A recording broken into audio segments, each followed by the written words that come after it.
Everyone. So, in the previous lecture, we had defined a condition that whenever the date that's there on the CSV file name is matching with today's date only, then we need to transfer the file to data lake storage.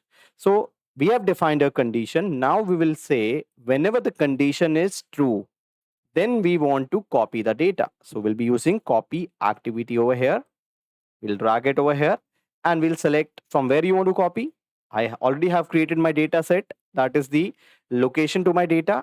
And this is the thing you need to do in the wildcard. Don't put star that you don't want to transfer all the files. Don't put this wildcard over here. Remove it and add the content over here and put at the rate curly braces. This is how we write it and item dot name. That's item dot name is actually the name of the file that's coming from the for each loop. That's what we want to transfer. So we know that get child item is having all the files, but we want to transfer it the item name, specifically this item name. And I click on OK, go to sync, and I'll select my destination data set. So destination data set is already having a container. I have already created a container on my data lake. That's what while defining my data set, I provide that transfer the file from that particular your source data set to this particular container. That's what we were trying to achieve. All right. So now I'll first of all show you the on-premises CSV files that will be transferred to this data lake storage. So let me take you to the on-premises file server.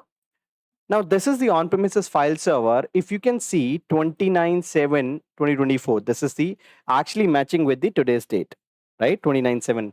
So this particular file should be only transferred to the data lake storage and the other file shouldn't be transferred, right? So now let me take you to the Azure portal.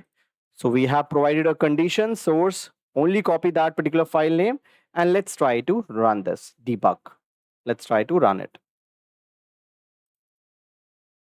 So I have started the activity now. It's in queue. Let's wait for this to be completed. All right. So all of the activities, as you can see, got succeeded. And I should be able to validate. I'll go to my data lake storage and inside my container, I'll see if that particular CSV file is present or not. So I'll go to the data lake storage first of all. All right. So I'm this your portal. I'll open up the storage account and I'll go to the containers because I had to basically send it to this particular container called as destination. I'll click on it, destination container, and you can see that the file is here only.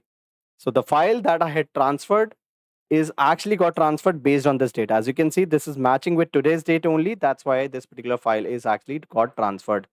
That's why. Okay. So I hope you're able to understand. So in this particular activity, we used copy activity, get metadata activity, for each, if different things we use, and all are being coming from this PowerShell concepts, right? So that's why I taught you those PowerShell concepts there, that so that it will be very easy for you to grasp as what we are trying to do it over here. I hope this part is clear, guys. Thank you.